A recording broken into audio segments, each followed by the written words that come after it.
Hello, welcome है आपका radiance classes private limited में। और हम लोग इस वीडियो में करने वाले हैं क्लास 10th का ट्रायंगल्स चैप्टर को कवर करने वाले हैं। तो ट्रायंगल्स चैप्टर जो है उसमें 6.1 जो है वो फिल इन द ब्लैंक्स है, उसको हम छोड़ देंगे। आप उसको कर लीजिएगा खुद से। हम यहाँ पे उस 6.1 के बाद जहाँ से सिमिलरिटीज़ की बात की जा रही है वहाँ से हम स्टार्ट कर रहे हैं समरूपता। ये वीडियोस दोनों के लिए है, सीबीएसई बोर्ड से हैं जो इंग्लिश मीडियम में उनके लिए भी है, और जो बिहार बोर्ड से हैं, उत्तर प्रदेश बोर्ड से हैं हिंदी में, उनके लिए भी है। ठीक है, तो चलिए स्टार्ट करते हैं इस वीडियो को। यहाँ पे कह रहा है कि त्रिभुज की समरूपता। कब हम कह सकते हैं कि कोई ट्रायंगल जो है समरूप हो सकता है, सिमिलर हो सकता है, एक जैसा दिख सकता है? तब यहाँ पे लिखा है कि दो ट्रायंगल समरूप होते हैं यदि two triangles are similar if, दो ट्रायंगल जो है सिमिलर होंगे यदि उनके संगत कोण बराबर हों। अब ये संगत कोण क्या होता है? सपोज़ कीजिए मैं इस दो ट्रायंगल की बात कर रहा हूँ। इन दोनों ट्रायंगल में सपोज़ कीजिए कि ये एंगल जो है वो थीटा है, तो ये भी क्या है? थीटा है। मतलब दोनों एक जैसा है। ये एंगल कॉरेस्पॉन्डिंग करने का मतलब ये इसके साथ, ये इसके बराबर है। बी जो एंगल है वो एंगल ई के बराबर हो, और जो सी एंगल है वो एफ के बराबर हो। इसको कहते हैं कॉरेस्पॉन्डिंग एंगल्स। मतलब जो यहाँ पे इसमें ऊपर वाला जो टॉप पे है ए, और यहाँ पे ऊपर टॉप पे डी है, ये दोनों आपस में बराबर हो। इसमें लेफ़्ट वाला वी बराबर ई के हो, और सी जो है राइट वाले के बराबर एफ के हो। तो हम कह सकते हैं कि ये दोनों ट्रायंगल जो है वो सिमिलर है। लेकिन सिर्फ इसी के कहने से नहीं, तथा और कुछ होना चाहिए उसमें। उनकी संगत भुजाएँ एक ही अनुपात में, मतलब अर्थात समानुपाती, जिसको प्रोपोर्शन भी कहते हैं, समानुपाती हो। Their corresponding sides are in the same ratio, एक ही रेशियो में हो, एक बराबर रेशियो में हो, तो कह सकते हैं कि ये दोनों ट्रायंगल सिमिलर है। किसी एक पॉइंट के हो जाने से नहीं हो सकता है। इसको भी और एक एग्जांपल देंगे हम, पहले इसको समझते हैं। देखिए, अपने पास पहला जो है कंडीशंस फॉलो करना पड़ेगा इसको। एंगल ए बराबर होना चाहिए एंगल डी के, एंगल बी बराबर होना चाहिए एंगल ई के, ओके। एंगल सी बराबर होना चाहिए एंगल एफ के, एंगल सी बराबर होना चाहिए एंगल एफ के, एंड या फिर तथा, और क्या होना चाहिए? दूसरा चीज़, इनके कॉरेस्पॉन्डिंग साइड्स। अगर हम इस ट्रायंगल को ए बी सी ऐसे एंटी क्लॉकवाइज रीड कर रहे हैं, तो इस ट्रायंगल को भी हमें एंटी क्लॉकवाइज रीड करना होगा। तो हम इसको ए बी सी पढ़ रहे हैं, तो इसको डी ई एफ। ये दोनों ट्रायंगल कब होंगे? जब ए बी अपॉन में इनके कॉरेस्पॉन्डिंग साइड्स का रेशियो ए बी, इसमें ए बी और इसमें कितना डी अपॉन में डी, ये बराबर होने चाहिए बी सी अपॉन में E F, B C upon में ई एफ, और ये बराबर होना चाहिए सी ए अपॉन में एफ डी, या फिर ए सी अपॉन में डी एफ, आपकी जैसे इच्छा। ए सी अपॉन में मैं डी एफ लिख देता हूँ। ये अगर दोनों कंडीशंस है तो हम कह सकते हैं देन, इसलिए ट्रायंगल ए बी सी ये समरूप होंगे ट्रायंगल डी ई एफ के, सिमिलर होंगे। ये दो कंडीशंस होने चाहिए। उम्मीद है आपको ये समझ में आ चुका होगा। अब इसके बाद से एक थ्योरम आता है बीपीटी, उसको करते हैं, ठीक है। और समानुपाती का इंग्लिश होता है प्रोपोर्शन,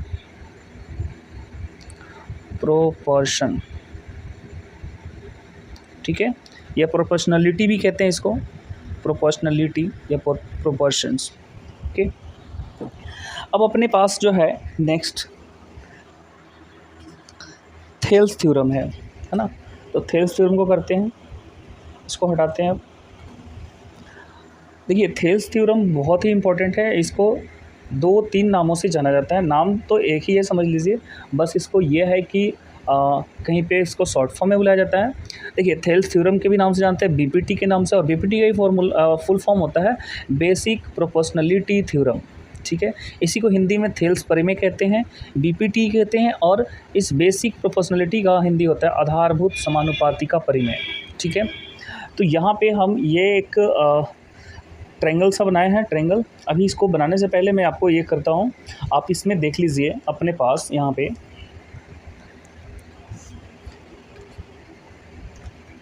पहले मैं इंग्लिश में इस थ्योरम को पढ़ लेता हूँ, फिर हिंदी में। देखिए क्या लिखा है।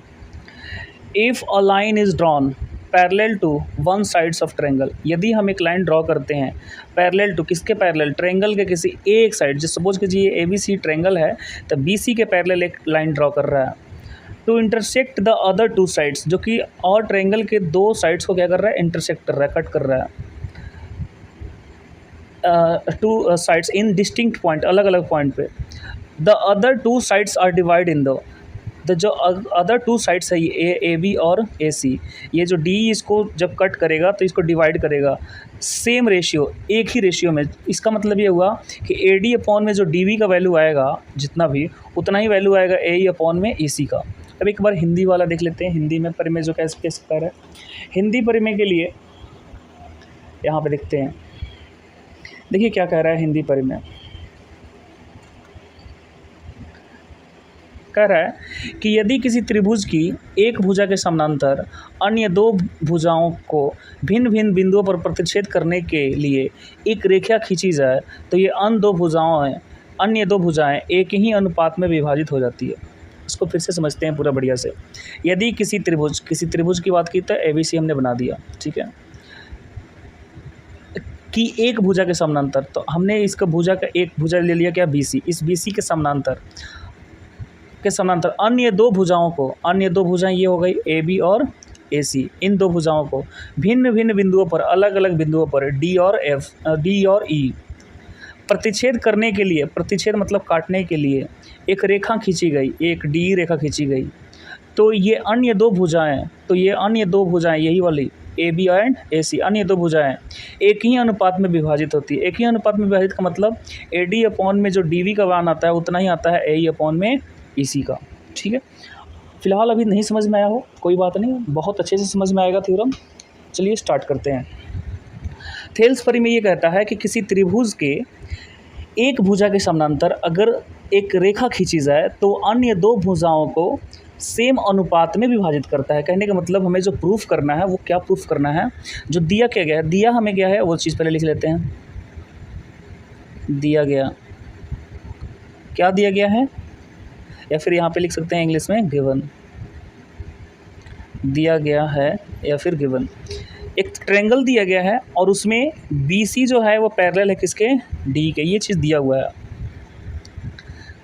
In triangle A B C D parallel है बी सी के, ये दिया हुआ है। और बाकी जो चीज़ें हैं वो हम अपने अकॉर्डिंग किए हैं बाद में, तो ये दिया हुआ है। अब इसमें हमें क्या करना होगा, कंस्ट्रक्शंस भी करना होगा। जब पहले लिख लेते हैं प्रूफ क्या करना है, टू प्रूव, या फिर हिंदी में लिख सकते हैं सिद्ध करना है। कि क्या सिद्ध करना है हमें, ए डी अपॉन में D B, A D upon में डी बी ये बराबर होगा ए ई अपॉन में ई सी के, ए ई अपॉन में ई सी, ठीक है। ये चीज़ हमें प्रूफ करना है, ठीक। तो इसको प्रूफ करने के लिए हम कुछ रचना करेंगे, कंस्ट्रक्शंस, है ना, जिसको रचना कहते हैं और कंस्ट्रक्शंस भी कहते हैं, ठीक है। कंस्ट्रक्शंस करेंगे तो कंस्ट्रक्शंस हमने क्या किया, बी एंड डी सी को हमने मिला दिया, है ना। इसको हम कह सकते हैं ज्वाइन, और हिंदी में मिलाया, join B and D C, ये हमने मिला दिया। एंड ड्रॉ परपेंडिकुलर, हमने क्या किया, एक ई एन जो है परपेंडिकुलर डाला है किस पे, ए बी पे, और डी एम परपेंडिकुलर डाला है किस पे, ए सी पे, ठीक है। परपेंडिकुलर 90 डिग्री पे ये डाला हुआ है, यहाँ पे ये 90 डिग्री है, ठीक है। तो हमने एंड ड्रॉ मतलब खींचा, क्या खींचा, ड्रॉ किया, ई एन परपेंडिकुलर टू, इसको सिंबल को बोलते हैं परपेंडिकुलर, उल्टा टी जो लिखते हैं, परपेंडिकुलर टू ए बी, इस ए बी पे, एंड और क्या किया, डी एम परपेंडिकुलर टू ए सी। अब कहोगे कि ये क्यों किया, इसका कारण है, हमें जो प्रूफ करना है उस प्रूफ करने के लिए हमें हाइट की ज़रूरत पड़ेगी। जब ट्रायंगल का क्षेत्रफल निकालेंगे, एरिया निकालेंगे, और ट्रायंगल का क्षेत्रफल निकालने के लिए, एरिया निकालने के लिए हमें इस लंब की ज़रूरत पड़ेगी, परपेंडिकुलर की ज़रूरत पड़ेगी, ठीक है, वो भी बताएंगे हम। अभी फ़िलहाल हम देखते हैं क्या कि आखिर हमें क्या निकालना है इसमें से, ठीक है। तो देखिए यहाँ पे हम प्रूफ देना स्टार्ट करेंगे। प्रूफ, पहला प्रूफ देने के लिए हमें इसका स्टार्टिंग पता होना चाहिए कि आखिर हम थेल्स थ्योरम सिद्ध कैसे करते हैं, ये बात ध्यान में रखिएगा। तो हम क्या करते हैं कि इस थेल्स थ्योरम को समझने के लिए दो और चीज़ें जो हैं वो समझ लेते हैं पहले ही, ताकि इसको समझने में कोई परेशानी ना हो। वो जो है क्लास 9th में आप कर चुके हैं, उस चीज़ों को समझना है। ठीक, समझते हैं यहाँ पे। ठीक, पहला चीज़ ये कि यदि अपने पास ये ट्रायंगल दिया हुआ है, ट्रायंगल का ये हाइट है, AD हाइट है, ये BC इसका बेस है, आधार है, तो इस त्रिभुज का क्षेत्रफल अगर निकालना होगा, एरिया ऑफ त्रिभुज ABC, तो हमारे पास फॉर्मूला होता है 1/2, बेस कितना है BC और हाइट कितना है AD। ठीक है, इसमें तो हम निकाल पाए। ये कब हुआ? जब ये तीनों के तीनों एंगल जो है ट्रायंगल के वो क्या थे? एक्यूट थे, मतलब न्यून कोण थे, 90 डिग्री से कम थे। यदि अपने पास कोई ट्रायंगल है और उसमें से कोई एक ट्रायंगल जो है कोई एंगल ये ऑब्ट्यूज हो गया है, मोर देन 90 हो गया है, ये भी ट्रायंगल है लेकिन इसका जो एक एंगल है वो 90 से अधिक हो गया है। अब इसका अगर हमें क्षेत्रफल निकालना होगा तो इसका क्षेत्रफल निकालने के लिए हमें हाइट नहीं मिल रहा है, तो इस चीज़ के लिए क्या करेंगे, जो भी बेस है अपना उस बेस को एक्सटेंड करेंगे हम। ठीक है, इस बेस को हमने एक्सटेंड किया। ठीक है, बेस को एक्सटेंड करने के बाद अब यहाँ से हम इस पर लंब डालेंगे परपेंडिकुलर। अभी मैं फ़िलहाल ऐसे ही रफली डाल रहा हूँ, हमने यहाँ पे लंब डाल दिया। ठीक है, ये डाल दिया लंब परपेंडिकुलर। इसका मान के चलो कि कोई नाम दे दिया, इसको हमने नाम दे दिया D।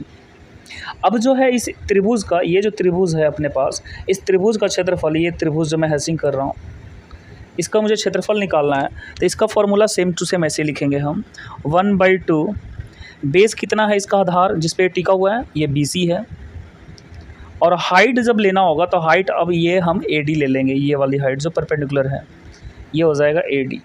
ठीक है, उम्मीद है आपको ये समझ में आ गया होगा कि ऐसे अगर त्रिभुज आ जाता है तो हम कैसे क्षेत्रफल निकालते हैं। ठीक है, साथ ही साथ एक चीज़ और कॉन्सेप्ट सीख लीजिए जो कि ज़रूरत पड़ेगा, क्लास 9th का है।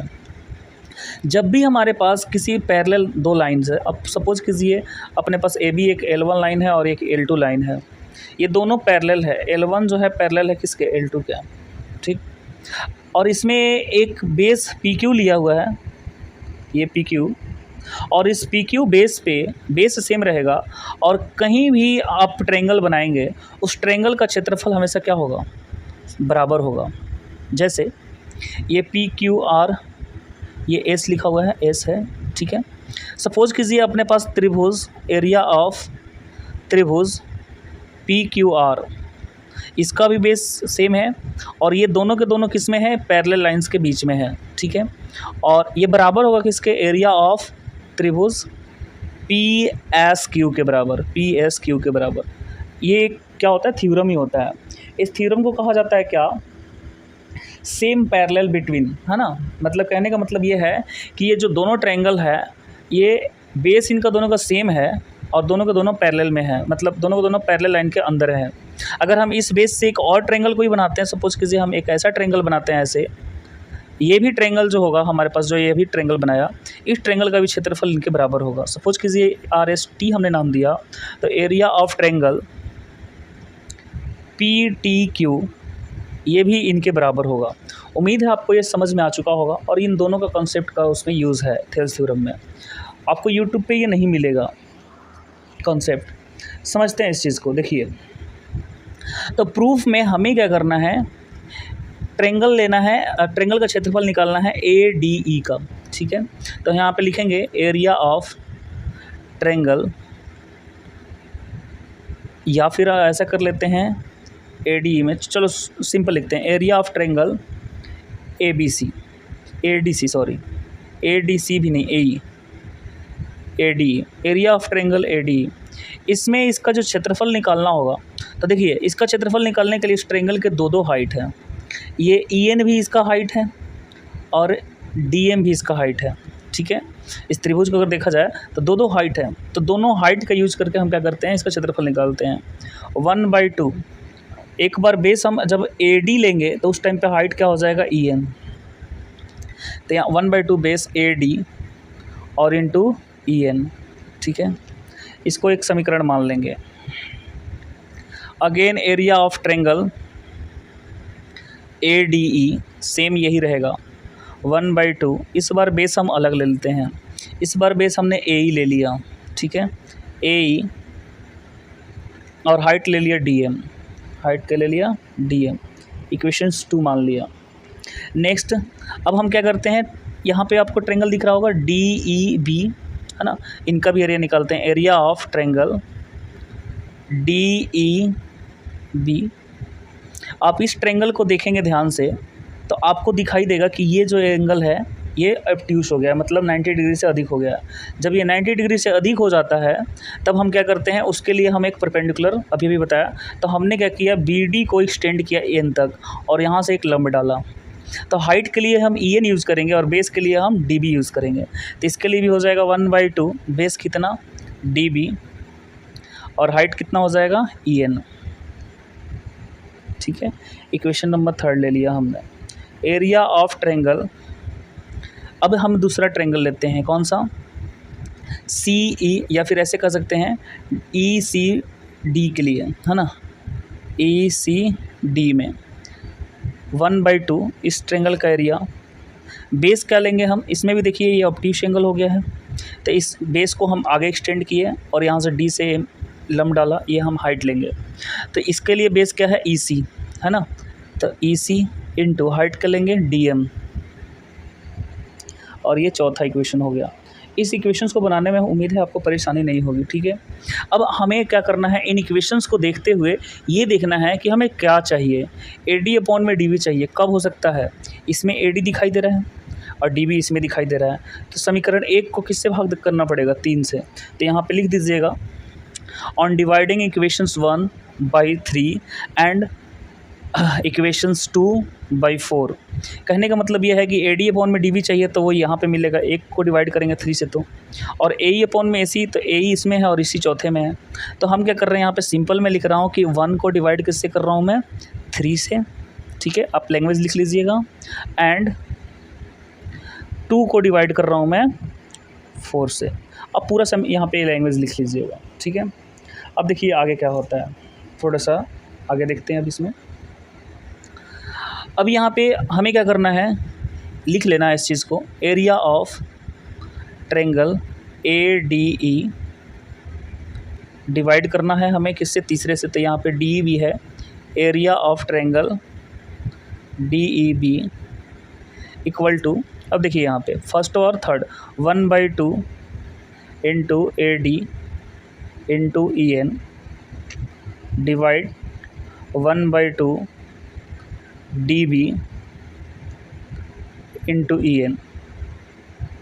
आपको दिख रहा होगा ये 1/2 कैंसिल आउट हो जाएगा, EN से EN कैंसिल आउट हो जाएगा, बच क्या जाएगा अपने पास AD/DB, ठीक है। एक इक्वेशन इसको 5 ले लेते हैं, ठीक। अब आगे फिर देखते हैं इसमें 2 को 4 से करना है, तो एरिया ऑफ ट्रेंगल 2 इक्वेशंस का है ADE, अगेन ADE अपॉन में फोर्थ क्या है ECD, area of triangle ECD बराबर 1/2, है ना। इस चीज़ को मैं दूसरे पेन से लिख देता हूँ, थोड़ा क्लियर दिखाई देगा, 1/2, है ना, इंटू सेकेंड वाला कितना है AE अपॉन में DM, सॉरी अपॉन में इंटू में, इंटू 1/2 चौथा EC इंटू DM।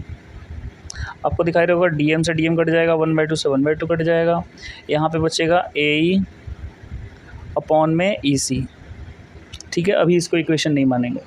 आगे आपको दिखाया था क्या, हमें तो ये तो पता है कि ये D जो है BC के पैरेलल है और पैरेलल के अंदर ये 2 ट्रायंगल बन रहे हैं, और दोनों ट्रायंगल का अगर देखा जाए ध्यान से, इन दोनों ट्रायंगल का बेस जो है सेम है, क्या है D जो है बेस सेम है, इन दोनों का ट्रायंगल का बेस क्या है D। अब इसको उल्टा करके देखेंगे उस साइड से, तो दोनों ट्रायंगल का, इस ट्रायंगल का भी बेस क्या है D और इस ट्रायंगल का भी बेस क्या है D है। ठीक है। दोनों ट्रायंगल का, ये जो दोनों अपने पास ट्रायंगल है, इन दोनों ट्रायंगल का बेस डी है और दोनों दोनों पैरेलल के अंदर है, तो हम कह सकते हैं कि दोनों का एरिया क्या होगा, इक्वल होगा, है ना। और क्यों इक्वल होगा, क्योंकि यहाँ पे triangle B D E and triangle D E C are on the same base. ये दोनों के दोनों का बेस क्या है, सेम है, जो कि क्या है, डी है। डी क्या है, बेस सेम है। Between the same parallel, D और बी सी, ये दोनों के दोनों पैरेलल के बीच में है, इसलिए इनका एरिया क्या होगा, सेम होगा। तो मैं यहाँ पे डायरेक्ट लिख देता हूँ, आप लिख लीजिएगा, area of triangle D E B ये बराबर होगा area of triangle E C D के, ई सी डी के। और जब ये बराबर होगा तो इसके अकॉर्डिंग हमारे पास जो ये इक्वेशन ये बनने वाला है, ये क्या बन जाएगा, area of triangle A D E upon में, यहाँ पे जो क्या है, सॉरी दिखाई नहीं दे रहा है क्या, एक मिनट, दिखाई नहीं दे रहा, ये जो है area of triangle A D E है ना, और area of triangle E C D. तो ई सी डी के बदले में हम लिख सकते हैं डी ई बी लिख सकते हैं। तो यहाँ पर लिखते हैं area of triangle D E B और इक्वल टू क्या है, ए ई अपॉन में ई सी, ए ई अपॉन में ई सी, ओके। और इसको समीकरण हम 6 मानते हैं। आप देखिए समीकरण 5 और समीकरण 6 को, दोनों का लेफ़्ट साइड देखिएगा, ये वाला लेफ़्ट साइड, ये वाला हिस्सा, ये दोनों का इक्वल है। तो जब दोनों का लेफ़्ट इक्वल है तो राइट क्या हो जाएगा, इक्वल हो जाएगा। तो हम इसको लिखेंगे from equations first and second we get, है ना, हम पाते हैं यहाँ पे कि ए डी अपॉन में D V, A D upon में D V equal to A E upon में ई सी, ठीक है। और इस तरीके से हमारा प्रूव्ड होता है, हैंस प्रूव्ड। उम्मीद है आपको ये समझ में आया होगा, इसका स्क्रीनशॉट ले सकते हैं आप, ठीक है। और ये समझ में आया तो ज़रूर इसको ज़्यादा से ज़्यादा शेयर कीजिए अपने दोस्तों के पास, लाइक कीजिए। अगर हमारे चैनल को सब्सक्राइब नहीं किए हैं तो सब्सक्राइब करने में पैसा नहीं लग रहा है, सब्सक्राइब कर लीजिए। Thank you for watching.